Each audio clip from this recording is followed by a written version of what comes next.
আল্লাহু তাআলা আনহুর বাড়ি মক্কায়, আর আবু জেহেলের বাড়ি আপনাকে জঙ্গলপুর না? কোন জায়গায়? শুধু মক্কায় নয়, মক্কায় বললে ভুল হবে, দাগ নাম্বার, খতিয়ান নাম্বার, মৌজা নাম্বার দুইজনেরই এক, ঠিক না? সারা পৃথিবীর ভেতরে যেই কয়টা ইসলামী ইউনিভার্সিটি আছে তার ভেতরে অন্যতম একটা ভার্সিটির নাম হলো মদিনা বিশ্ববিদ্যালয়। সৌদি আরবের যেই জায়গায় মদিনা বিশ্ববিদ্যালয় অবস্থিত, এইটা হলো হযরত আবু বকরের বাড়ি। সুবহানাল্লাহ। বাড়িতে যায় কয় না, এখানে কয় আস্তাগফিরুল্লাহ। আর সারা পৃথিবীর ভেতর থেকে যেই সমস্ত হাজী সাহেবরা বাইতুল্লাহ জিয়ারত করার জন্য যায়, কাবা তওয়াফ করার পরে 2-3 মিনিট হাঁটলে সাফা মারওয়া সাই করতে হয়। সাফা মারওয়া সাই করার পরে 3-4 মিনিট একটু উপরের দিকে উঠলে একটা সুন্দর বিল্ডিং আছে, উপরে 3 তলা, নিচে 3 তলা, মোট 5 তলা না? তো আপনারা দিক কথা কন না, কি হইছে আপনাদের? 3 কয়? এটা হলো আবু জেহেলের বাড়ি। ওই 6 তলা বিল্ডিং এর 1 তলা বিক্রি করলে বাংলাদেশের সংসদ ভবন পর্যন্ত কেনা যাবে, এত দামি বিল্ডিং। কিন্তু আল্লাহ রাব্বুল আলামিন সারা পৃথিবীর সমস্ত মুসলমান হাজী সাহেবদের জন্য আবু জেহেলের বাড়িটাকে আন্তর্জাতিক টয়লেট বানিয়ে দিয়েছেন। নাউজুবিল্লাহ। তাইলে একই জায়গায় বাড়ি, একজনের বাড়িতে মদিনা বিশ্ববিদ্যালয়, আর একজনের বাড়িতে টয়লেট, দুইজনের কপাল এক না আলাদা? এই এলাকার অনেক মানুষ প্যান্ডেলে ঢুকেছেন, কেউ বাইরে আছেন, তারা এক না আলাদা? যেমনই আমাদেরকে এত সুন্দর একটা মজলিসে বসার জন্য মন মানসিকতা দিলেন, আমাদের মনেই আল্লাহ রাব্বুল আলামিনের দরবারে কৃতজ্ঞতা জানাই, শুকরিয়া জানাই, জোরে সোরে কালিমাতুশ শুকর করি আলহামদুলিল্লাহ। লক্ষ্য করে দুরূদ ও সালাম সাইয়্যিদুল মুরসালিন ইমামুনা কুদওয়াতুনা হাবিবুনা মুহাম্মাদুর রাসূলুল্লাহ সাল্লাল্লাহু আলাইহি ওয়াসাল্লামের উপর, সাহাবায়ে কেরাম ও শুহাদা ইযমের আলা ইল্লিয়িন আল্লাহ রাব্বুল আলামিনের দরবারে কামনা করছি, বলি আমিন। সম্মানিত হাজিরিন, আমি আপনাদের সামনে পবিত্র কোরআন মাজিদ থেকে সূরা আল ইমরানের 133 এবং 34 নম্বর আয়াতে কারিমা তেলাওয়াত করেছি। নবী আলাইহিস সালাতু ওয়াস সালামের মুখনিসৃত পবিত্র বুখারী এবং মুসলিম শরীফে উদ্ধৃত একখানা হাদিসে নববী আমি আপনাদের সামনে উপস্থাপন করেছি। আল্লাহ পাক রব্বুল আলামিন তৌফিক দান করলে এখান থেকে কিছু কথা বলার চেষ্টা করব। আমা তাওফীকি ইল্লা বিল্লাহ। আল্লাহ রাব্বুল আলামিন বলেন, ওয়াসারিউ ইলা মাগফিরাতিম মির রাব্বিকুম ওয়া জান্নাহ। ও দুনিয়ার মানুষ, তোমরা সবাই প্রতিযোগিতা করে আল্লাহর ক্ষমা এবং আল্লাহর জান্নাতের দিকে দৌড়াও। আরদুহাস সামাওয়াতু ওয়াল আরদ, কেননা যেই জান্নাতের পরিধি হলো আসমান এবং জমিনের সমান। উইদ্দাত লিল মুত্তাকিন, আল্লাহ মুত্তাকিদের জন্যই জান্নাত বানায়া প্রস্তুত করে রেখেছেন। মুত্তাকিদের কিছু গুণাবলী আছে, সে গুণগুলো আল্লাহ পরের আয়াতে কয়, আল্লাযীনা ইউনফিকুনা ফিস সাররাই ওয়াদ দাররা, যারা সচ্ছল এবং অসচ্ছল অবস্থায় আল্লাহর রাস্তায় খরচ করে। ওয়াল কাযিমিনাল গায়জ, যারা নিজের রাগকে নিজে হজম করে নেয়। ওয়াল আফিনা আনিন নাস, যারা মানুষের ভুলগুলোকে ক্ষমা করে দেয়, তারা হলো মুহসিন। আর আল্লাহ ডাক দিয়ে বলল, আল্লাহু ইউহিব্বুল মুহসিনিন, আল্লাহ মুহসিনদেরকে ভালোবাসতে শুরু করে দেয়। বলি সুবহানাল্লাহ। আল্লাহ রাব্বুল আলামিনের হাবিবের সাহাবী হযরতে আব্দুল্লাহ ইবনে আব্বাস রাদিয়াল্লাহু তাআলা আনহু আল্লাহর নবীকে প্রশ্ন করলো, ইয়া রাসূলুল্লাহ, ইয়া হাবিবাল্লাহ, কোরআনুল কারীমের আয়াতের শব্দগুলি আগ পিছ হতে পারত, আল্লাহ আগে জান্নাতের কথা আনতে পারতেন, পরে তিনি ক্ষমার কথা আনতে পারতেন, তিনি কেন আগে ক্ষমার কথা আনলেন? আল্লাহ নবী ডাক দিয়ে কয়, আমি পৃথিবীর ভেতর থেকে চলে যাওয়ার পরে কিয়ামত পর্যন্ত যত মানুষ এই পৃথিবীর ভিতরে আগমন করবে, প্রত্যেক মানুষের দ্বারা কোনো না কোনো গুনাহের কাজ হয়ে যাওয়ার সম্ভাবনা আছে না নাই? আছে। আল্লাহ রাব্বুল আলামিন আমাদেরকে ডাক দিয়েছেন মাফ করে দেওয়ার জন্য। ক্ষমার দিকে আসো, ক্ষমার দিকে আসো। আল্লাহর নবী বলে, ইযা তানি মাশিয়ান আতাইতুহু হারওয়ালাতান। পৃথিবীর মানুষ, তুমি যখন তোমার গুনাহের কথা মনে করে হাঁটি হাঁটি পা পা করে মজলিসের দিকে আগাও, আমার আল্লাহ রাব্বুল আলামিন তোমাকে মাফ করে দেওয়ার জন্য আমার আল্লাহ দৌড়াইতে শুরু করে দেয়। সুবহানাল্লাহ। তাইলে বড় ভাগ্যবান, আল্লাহর ডাকে সাড়া দিয়ে বসেছি, আল্লাহ আমাকে মাফ করবেন, এই বিশ্বাস আপনাদের আছে? কথা মানে কেন আছে না নাই? আল্লাহ রাব্বুল আলামিন ডাক দিয়ে বলে, বান্দারে, ইয়া বানি আদম ইন্নাকা লাউ আতাইতানি বিকরাবাতিল আরদি খাতায়া লা আতাইতুহা বিকরাবাতিল মাগফিরা। ও আমার বানি আদম সন্তান, তোমরা শুনে রাখো, সারা পৃথিবীর ভিতরে যত মাটি আছে সমস্ত প্রকার মাটি পরিমাণ গুনাহ কোনো ব্যক্তি যদি করে ভরে ফেলে, এরপরে আমার আল্লাহ ডাক দিয়ে কয়, ওই ব্যক্তি যদি আমি আল্লাহর কাছে মাপ চাইতে পারে, লা আতাইতুহা বিকরাবাতিল মাগফিরা, আমি আমার বান্দার এত বিশাল গুনাহগুলিকেও মাফ করে দেই। সুবহানাল্লাহ। আমাদের গুনাহ যেহেতু আছে বসে গেছি, যাদের গুনাহ নাই দোকানপাটে আছে, কি করে বলেন তো? এই জায়গাতে মরা আর দোকানের পাটে মরার ভিতরে তফাৎ নাই। এখানে মরলে মা হিসাব বলিয়াছি, বিনা হিসাবে জান্নাত। দোকান পাটে মরলে বাটাম আছে না নাই? আস্তে কোন কেন আছে না নাই? নাকি দোকান পাটে আজরাইল ওই জায়গাতে ডরে যাবে না, এরকম যাবার সম্ভাবনা আছে না নাই? আল্লাহ রাব্বুল আলামিন ডাক দিয়া বলে, বান্দারে, তোমার গুনাহ যদি পাহাড় পরিমাণ উঁচু হয়, আমার ক্ষমা আকাশ পর্যন্ত উঁচু। তোমার গুনাহ যদি আকাশ পর্যন্ত উঁচু হয়, আল্লাহ রাব্বুল আলামিন ডাক দিয়া কয়, আমার ক্ষমার সে আজিম পর্যন্ত উঁচু। তাই আমাদের জীবনের ৬০-৭০ বছরের গুনাহ মাফ করে দেওয়ার ক্ষমতা আমার আল্লাহর আছে না নাই? আছে। আল্লাহ মাফ করতে পারে কি পারে না? জোরে বলেন, পারে। আল্লাহ রাব্বুল আলামিন ডাক দিয়া বলে, বান্দারে, তুমি তোমার জীবনের পিছনের গুনার দিকে তাকাও, অনুতপ্ত হও, অনুশোচনায় পড়ে যাও, আমার কাছে মাপ চাও, আমি আল্লাহ তোমাকে মাফ করে দেওয়ার জন্য প্রস্তুত আছি। আল্লাহ আমাদেরকে মাফ করতে পারে, আত্মবিশ্বাস আমাদের আছে। শুধু কি আছে না, 100% আছে। যেই মুনি তার হাবিবের উপরে যারা গায়ে পাথর নিক্ষেপ করলো, নবীজিকে ধরে মারলো, তাদেরকে যদি মাফ করতে পারে, আমরা নবীকে দেখি নাই, নবীর আশিক হয়ে গেছি, আমাদেরকে মাফ করতে পারে কিনা? পারে।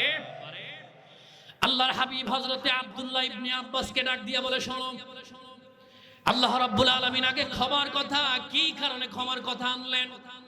এই পৃথিবীর কোন ব্যক্তি যদি 100 বছর হায়াত পায়, 50 বছর একটানা তিনি বাইতুল্লাহ জিয়ারত করে এসেছেন, এরকম মানুষ যদি মরে যাওয়ার সময় আল্লাহর পক্ষ থেকে যদি ক্ষমা না নিয়ে মরে, জান্নাতে যাবে ঠিকই, তবে বাটাম খাওয়ার পরে, ঠিক না? কিন্তু এক ব্যক্তি এক ওয়াক্ত নামাজও পড়ে নাই, মরে যাওয়ার সময় যদি আল্লাহর কাছ থেকে মাফ নিয়ে মরে, মরে যাওয়ার আগে আল্লাহ তাকে জান্নাতের মেহমান বানায়া দেয়। সুবহানাল্লাহ। আল্লাহ রাব্বুল আলামিন তার নবী হযরতে মূসা কালিমুল্লাহ, নাম শুনছেন না? আল্লাহর সাথে কথা বলার সময় হযরতে মূসা আলাইহিস সালাম আল্লাহকে ডাক দিয়ে বললেন, মালিক, আমার সব কথা বিশ্বাস হয় তোমার, কিন্তু আমার একটা কথা কেমন জানি খটকা লাগে। কি লাগে? মূসা আলাইহিস সালাম আল্লাহর সাথে তর্ক বিতর্ক ওইভাবে করতেন না যেটা আল্লাহ পছন্দ করে, নবী মূসাও। আল্লাহ রাব্বুল আলামিন হযরতে মূসা আলাইহিস সালামকে প্রশ্ন করলো, মূসা, ওয়া মা তিলকা বিয়ামিনিকা ইয়া মূসা, তোমার ডান হাতের ভিতরে কি? তিনি জবাব দিলেই পারতেন, আমার ডান হাতে লাঠি, কিন্তু তিনি কি সেই জবাব দিচ্ছেন? হযরতে মূসা আলাইহিস সালাম ডাক দিয়া বলে, মালিক, ক্বালা হি আসায়া তাওয়াক্কাউ আলাইহা ওয়া আহুশু বিহা আলা গনামি ওয়া লিয়া ফিহা মাআরিবু উখরা। ও ও আমার মালিক, আমার হাতের ভেতরে একখান লাঠি আছে, এইটা আমি গাছের থেকে পাতা পেড়ে ছাগলদেরকে খাওয়াই। শুধু কি তাই, আমি লাঠির উপরে ভর করে পাহাড়ের উপরে উঠি, মাঝে মধ্যে মাথার নিচে দিয়ে আরাম করি। আবার যখন শত্রু আমার সামনে আসে, লাঠিটা ছেড়ে দেওয়ার পরে আমার আল্লাহ সেইটারে সাপে রূপান্তরিত করে দেয়। আল্লাহ রাব্বুল আলামিন মুসা আলাইহিস সালামকে কয়, তোমারে প্রশ্ন করলাম একটা, জবাব দিলা পাঁচটা। মুসা আলাইহিস সালাম ডাক দিয়ে কয়, মালিক কেন জানি না তোমার সাথে কথা বলতে আমার বড্ড ভালো লেগে যায়। সুবহানাল্লাহ। আল্লাহ রাব্বুল আলামিনকে হযরতে মুসা আলাইহিস সালাম ডাক দিয়া বলে, আমার আল্লাহর দুইটা গুণবাচক নাম আছে, একটা আল হাইয়ু আল কাইয়ুম, আছে না নাই? আমার আল্লাহ চিরঞ্জীব। আল্লাহ কি মরে? জবাব দেন না কেন, মরে? ঘুমায়? আল্লাহ রাব্বুল আলামিনকে হযরতে মুসা আলাইহিস সালাম জিজ্ঞেস করে, মালিক সারা পৃথিবীর ভিতরে যত মাখলুক আছে সব মাখলুক কোন না কোন সময় ঘুমায়, ঘুমায় না? আমরাও ঘুমাই, কিন্তু আল্লাহ লাম তাকিদ দিয়ে বলেছেন লা তাখুযুহু সিনাতুন ওয়ালা নাওম। আমার আল্লাহ ঘুম তো দূরের কথা, তাকে তন্দ্রা পর্যন্ত স্পর্শ করতে পারে না। আল্লাহ রাব্বুল আলামিন হযরতে মুসা আলাইহিস সালামকে ডাক দিয়ে বলে, শোনো, তোমার কোন কথাটা আমার কাছে খটকা লাগে, কি বলতে চাও খোলাখুলি আমাকে বলো। আল্লাহর কাছে মুসা আলাইহিস সালাম ডাক দিয়া বলে, মালিক তুমি বলেছো তুমি নাকি ঘুমাও না, কি কারণে ঘুমাও না, কেন ঘুমাও না, কার জন্য ঘুমাও না, তুমি আমাকে বিস্তারিত বলো। কারণ সারা পৃথিবীর সমস্ত মাখলুক কিন্তু ঘুমায়, এবং কি আমি মুসাও ঘুমাই, তুমি কেন ঘুমাও না? আল্লাহ রাব্বুল আলামিন ডাক দিয়ে কয়, আমি চিরঞ্জীব, পৃথিবীর ভিতরে আমি সারা যত খোদা আছে আমওয়াতুন গায়রু আহিয়া, যত খোদা আছে সব খোদা মরা না জিন্দা। ভগবানের কয়টা হাত আছে? কথা পায় না, কয়টা? এটা জীবিত না মরা? 10টা হাত দিয়ে মাছি খেদানোর যোগ্যতা ভগবানের আছে। কথা পায় না কেন? আসেনি? ভগবানের গায়ে মাঝে মধ্যে কুত্তা পেশাব করে দিয়ে যায়, কুত্তা খেদানোর যোগ্যতাও ভগবানের। ভগবানের কোন আত্মীয় স্বজন আছেননি আপনারা? আস্তে কথা কোনকে ডরান? আল্লাহ রাব্বুল আলামিনের হাবিব বাইতুল্লাহর গেইটে দাঁড়ানো, আবু জেহেল লাত মূর্তির সামনে খাবার দিয়া, যা দেবী সর্বভূতে শান্তি রূপে আং নমস্তস্যৈ নমো নমো অল্লং জ্যেষ্ঠং শ্রেষ্ঠং পরমং পুণ্যং ব্রাহ্মণ। দেয় কি দেয় না? কথা বলেন দি? ভগবানের সামনে খাবার দেয়, ভগবান খায়, কি করে? মাঝে মধ্যে কুত্তা নিয়ে যায়, ওরাই পরের দিন আবার ফালায়া দেয়। দেয় কি দেয় না? আল্লাহর হাবিব সাল্লাল্লাহু আলাইহি ওয়াসাল্লাম আবু জেহেলের দিকে নজর করে তাকানো, তিনি দেখলেন লাত মূর্তির সামনে তিনি দাঁড়ানো অবস্থায় আছে। খাবার দিয়ে যাওয়ার সময় পিছন ফিরে তাকায়, দেখে আল্লাহর নবী দাঁড়ানো। আল্লাহর নবীকে আবু জেহেল ডাক দিয়ে বলে, মুহাম্মদ তোমাকে বলেছিলাম আমরা 33 কোটি দেবতার পূজা করি, তুমি কেবলমাত্র এক খোদার পূজা করো। আসো তুমি আমার সাথে অন্তত 320 খানা মূর্তির পূজা করো। তুমি যে হাসরের কথা বলো, ওই দিন তোমার খোদা যদি মিস্টেক করে, আমাদের ভগবান তোমাকে বাঁচাতে পারে।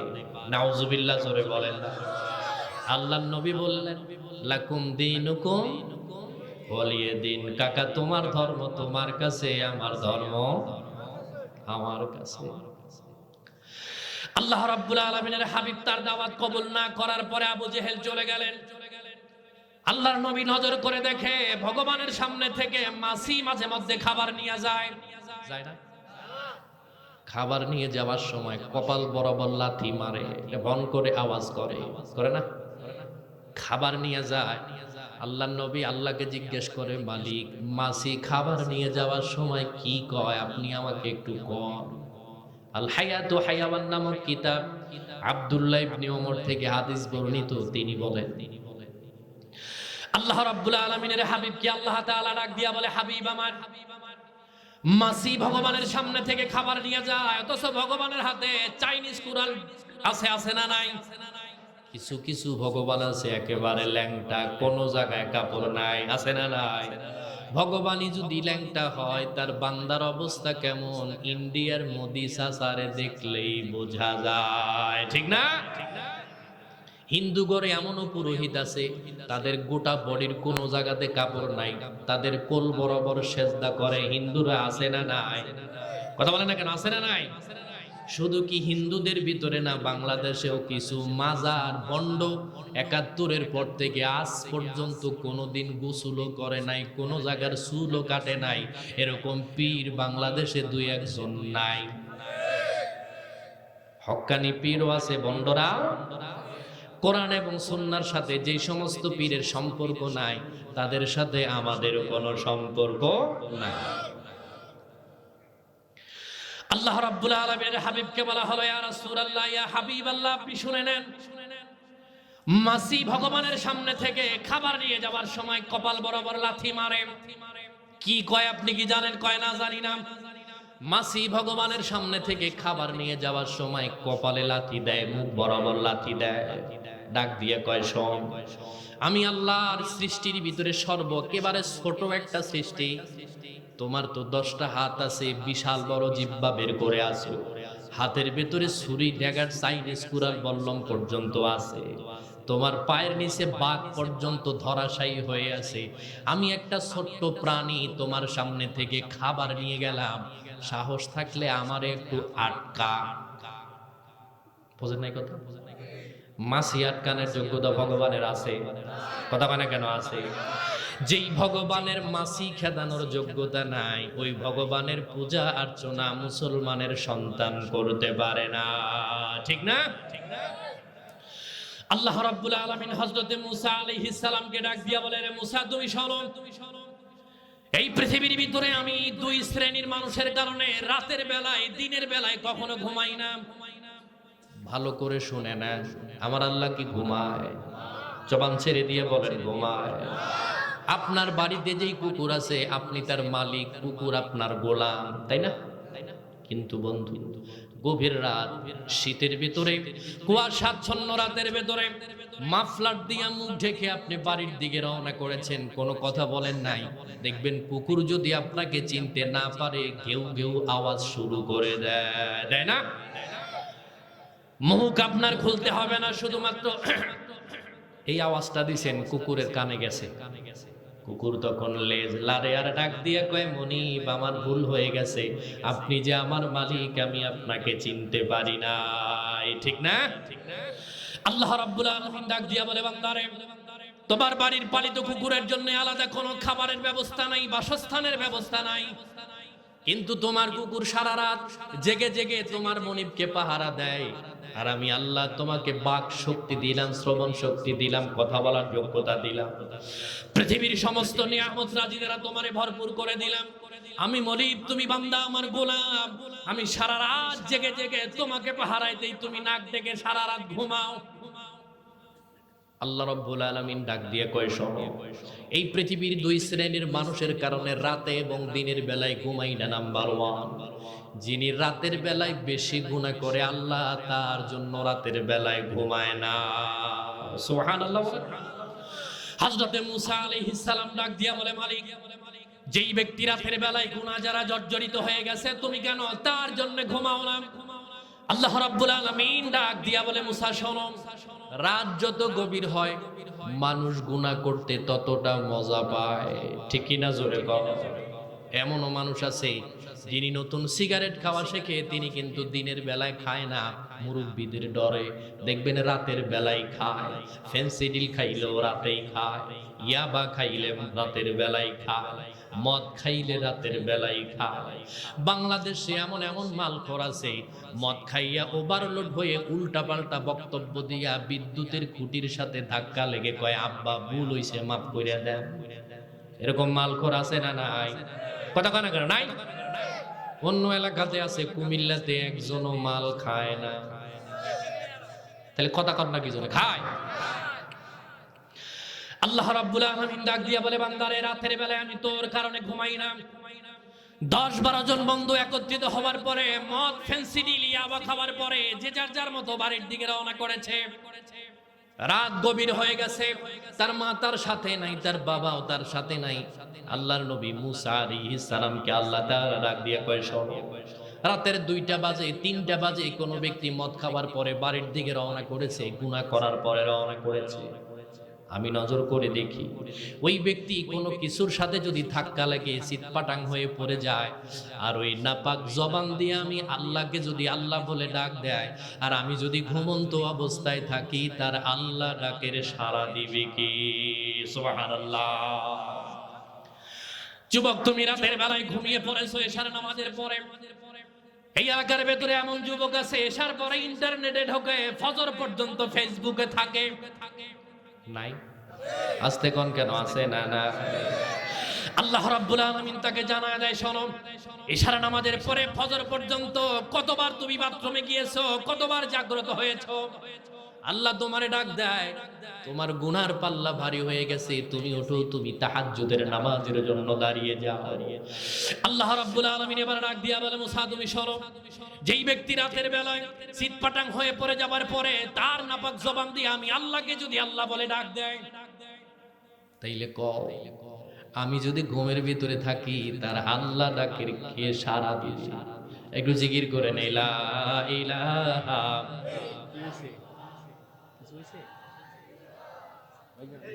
গরম পানি দিতে শুধু গরম, একটু মোহাম্মতে লা ইলাহা ইল্লাল্লাহ, লা ইলাহা ইল্লাল্লাহু মুহাম্মাদুর রাসূলুল্লাহ। জবান ছেড়ে একসাথে সকলেই বলি সাল্লাল্লাহু। হয় নাই? সাল্লাল্লাহু। নবীজির উপরে বেশি বেশি দরুদ ও সালাম পড়েননি, দুরূদ শরীফ গিয়ে আল্লাহ আপনাকে রাসূলুল্লাহর রওজার পাশে নিয়ে যাবেন। সুবহানাল্লাহ। আর কিছুক্ষণ কথা বলা যাবে? থাকবেন নি আপনারা? আল্লাহ রাব্বুল আলামিন হযরত মুসা আলাইহিস সালামকে ডাক দিয়ে বলে, মুসা তুমি সরো। পৃথিবীর কোন যুবক তার গুনার পাল্লা ভারী হয়ে গেছে, গুনার পাল্লা এত বড় হয়ে গেছে, রাত গভীর হওয়ার পরে ওই ব্যক্তি যদি তাহাজ্জুদের নামাজে নিজের গুনাহের কথা মনে করে তাহাজ্জুদের নামাজে পড়ে